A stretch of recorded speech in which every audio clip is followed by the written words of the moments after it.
Alright, what we're looking at here is 1.2 algebraic limits and continuity. So we kind of covered the idea of what a limit is. Now we want to look at how we actually evaluate them. So we have the limit properties. We're going to suppose that c is a constant and the limit as x approaches a of f of x equals L, and the limit as x approaches a of g of x equals M. Then the limit as x approaches a of c equals c. In other words, the limit of a constant is a constant. 1.2 says the limit of a power is the power of the limit. So it doesn't matter if you put the power on the outside of the limit or the inside, it'll come out the same. And same thing with roots. Like if the square root of the limit is the same as the limit of the square root. Sum and difference is pretty much what you would expect if you're gonna. The sum of the limits is the same as the limits of the sums and the differences. And then products, pretty much as you would expect, you can multiply them together, and you can divide them assuming that the limit isn't 0, because you can't divide by 0. And then if you have any constants, you can pull them out and wait till the end to multiply the limit by that constant. That's what 1.6 is saying. So they'll hopefully make more sense as we look at them here. So the limit as x approaches 4 of 6 is 6, because no matter what number you're approaching, the limit of a constant is a constant. For b, the limit as x approaches 4 of 2 times g of x, well, we can pull that 2 out and look at the limit, just the limit as x approaches 4 of g of x, which was given to us to be 4. So that's just 2 times 4, which is 8. And then we have c, which we can break up into 2 pieces. We can have the limit as x approaches 4 of f of x plus the limit as x approaches 4 of g of x.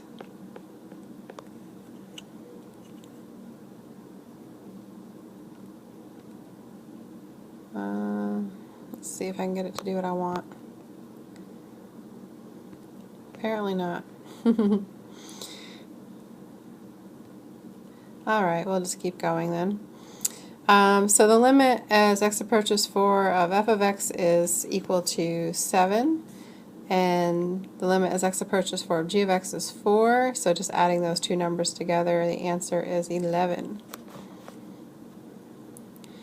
Alright, D, this is going to be the limit as x approaches 4 of 9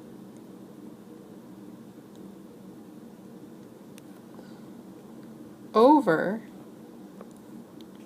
come on, the limit as x approaches 4 of f of x.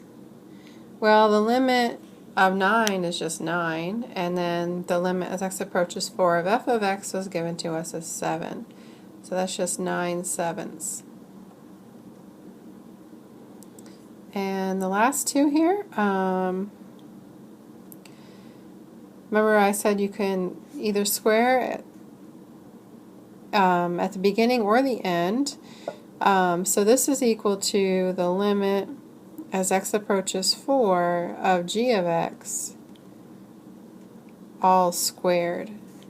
So the limit as x approaches 4 of g of x is 4, and we square that and we get 16. With f, this has got a couple things going on here. First I'm going to break it apart, so it's a limit as x approaches 4. Well, the negative limit as x approaches 4 of g of x, I pull that negative out, times 4 times the limit as x approaches 4 of f of x. And then if we fill in what these are, that would give me -4 times, well, the limit as x approaches 4 of f of x is 7, so it'd be 4 times 4 times 7, that's 4 times 28, -4 times 28, which is -112.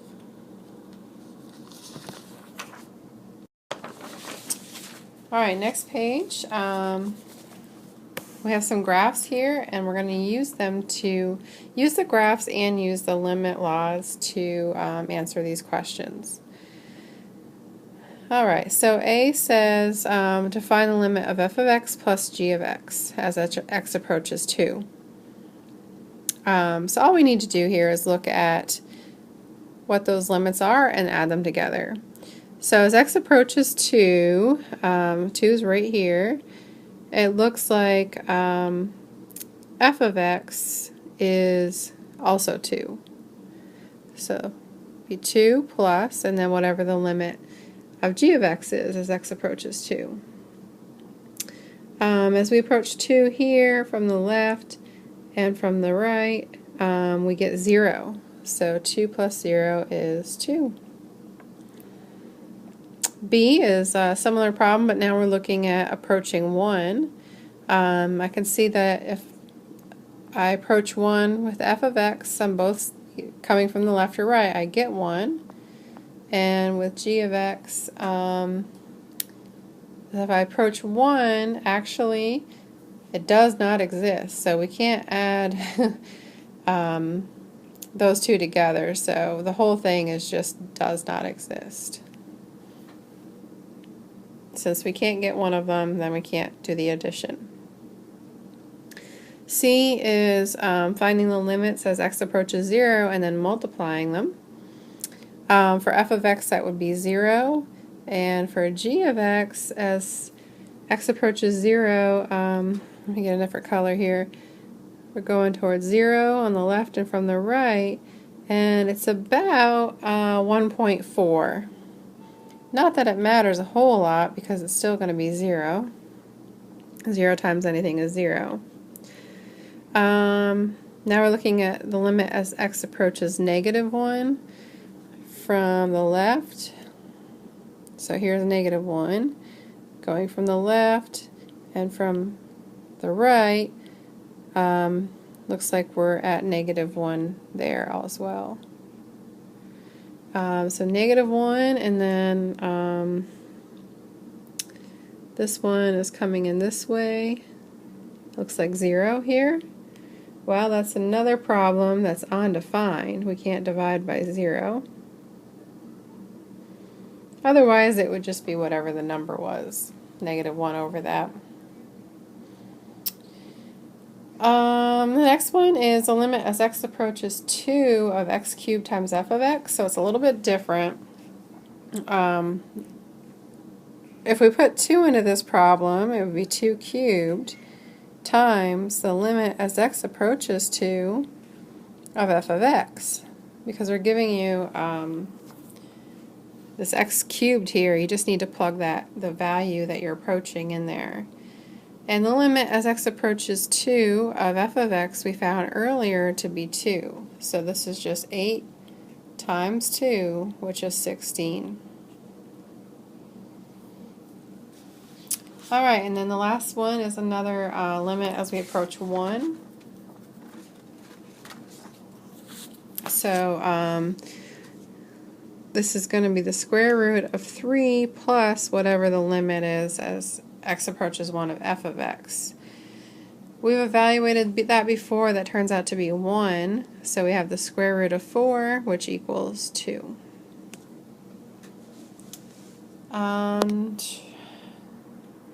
Theorem on limits of rational functions. For any rational function f with a in the domain of f, the limit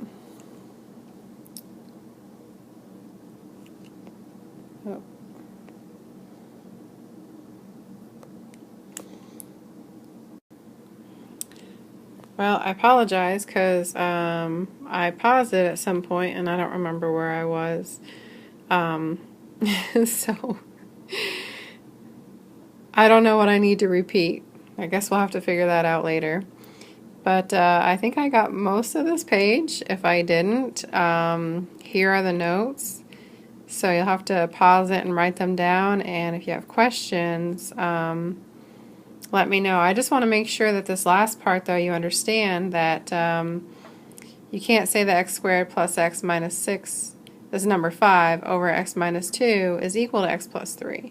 Because it's okay to put 2 on the right but not on the left. So I'm sorry if you're hearing that again for the second time.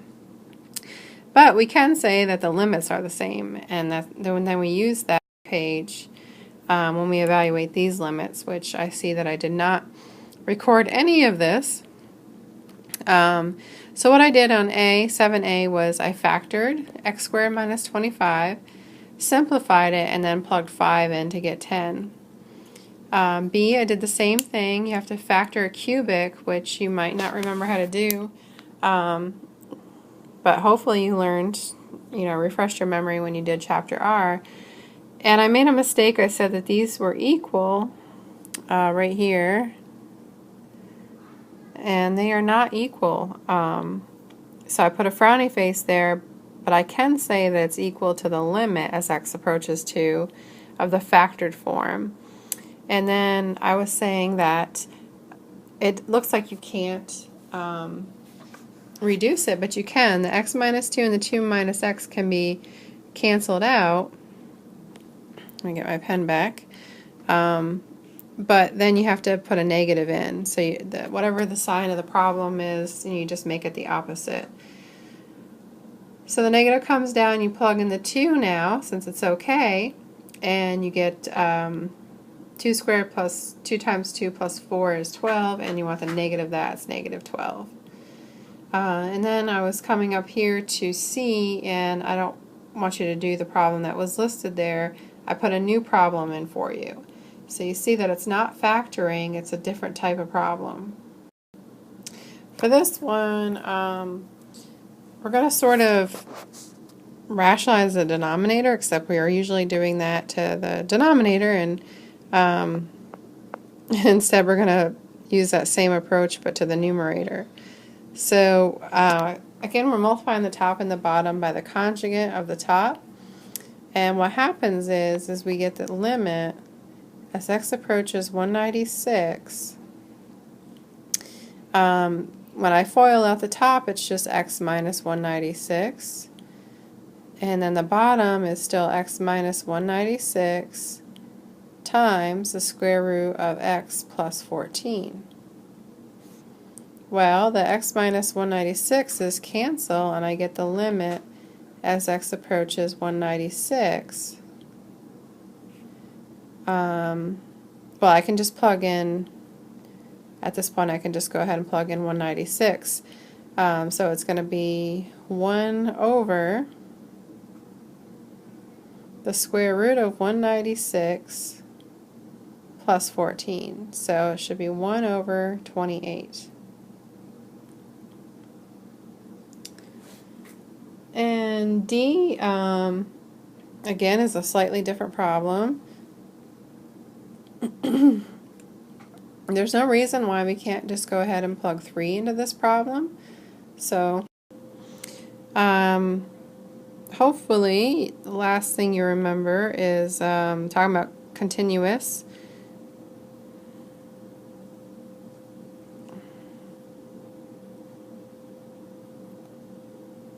Go away.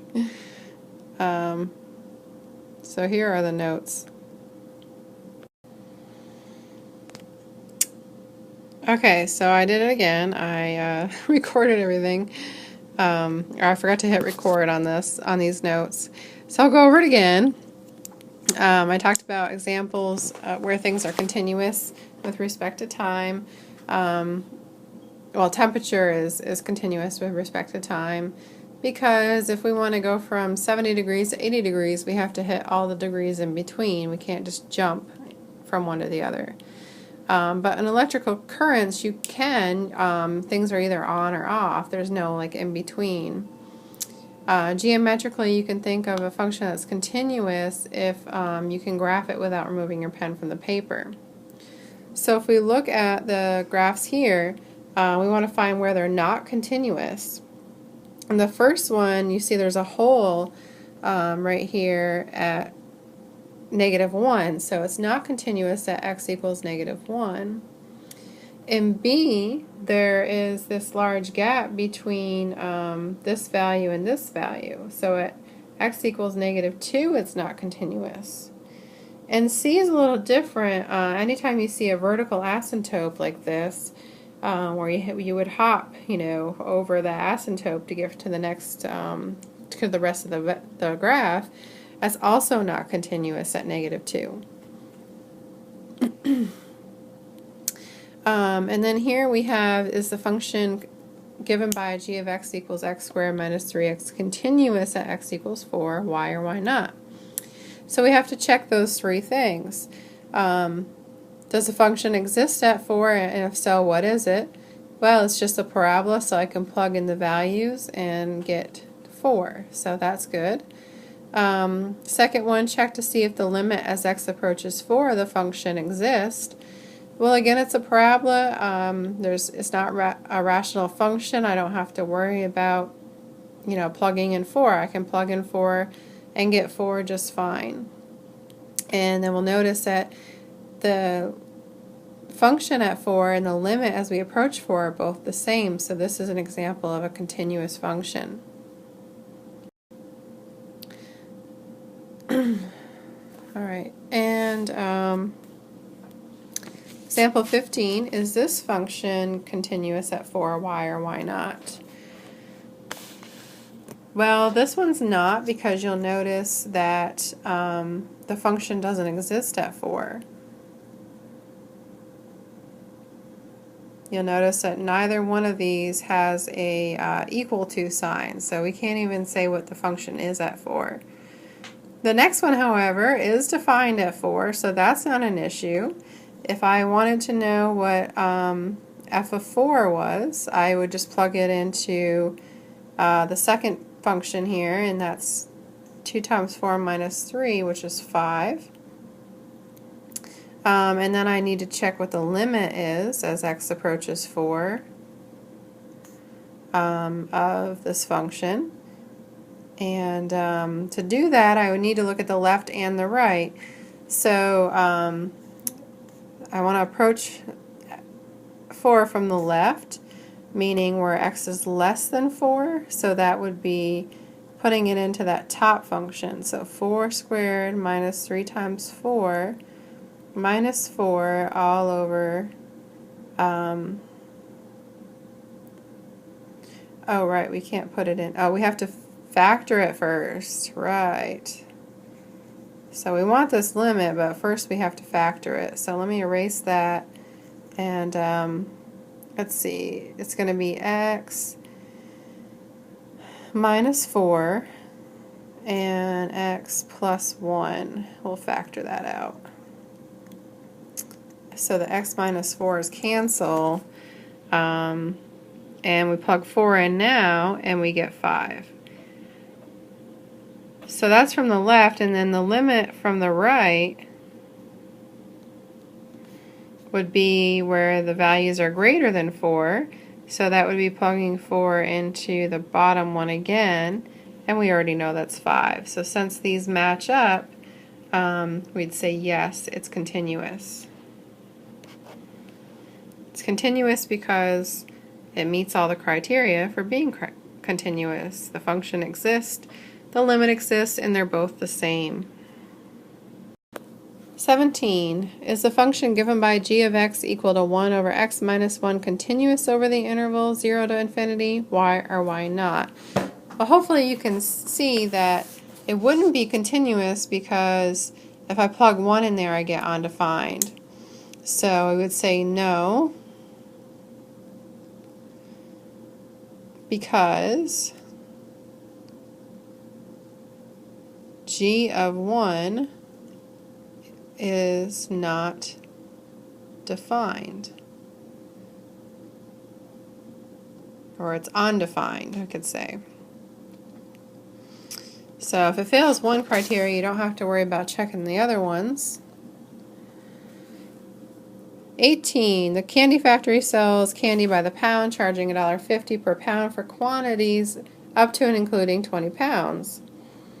Oh yeah, there's a mistake in this one. Above 20 pounds, the candy factory charges $1.25 per pound for the entire quantity plus a quantity surcharge K.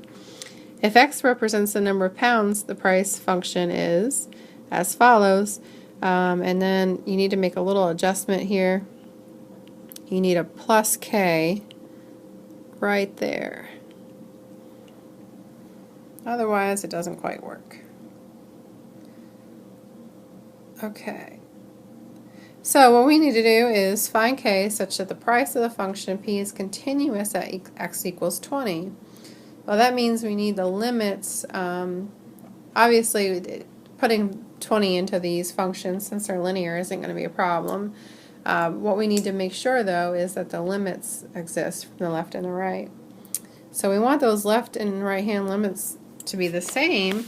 So what we need then is 1.5x to equal 1.25x plus k.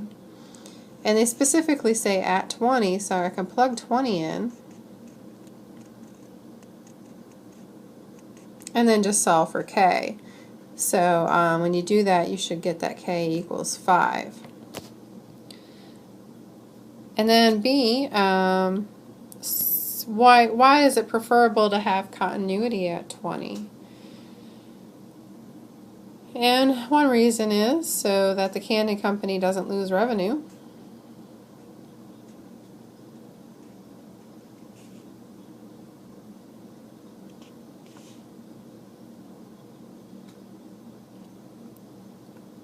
Meaning that you want your prices to make sense. If you didn't have that plus K there, you would end up paying less money for buying more than 20 pounds than you would for buying less than 20 pounds. I mean, you're still paying per pound, so it's not going to cost less, but it'll cost less per pound. So adding that K on there ensures that it's going to be a fair price. We want it to be still discounted for the people buying more than 20 pounds, but we don't want them paying a lesser rate than if they were to buy, if we didn't have that 20 there, make it continuous, then if somebody bought 19 pounds of candy, they would pay more than if they bought 20 pounds of candy. So we don't want that, and we don't want our candy shop to lose money.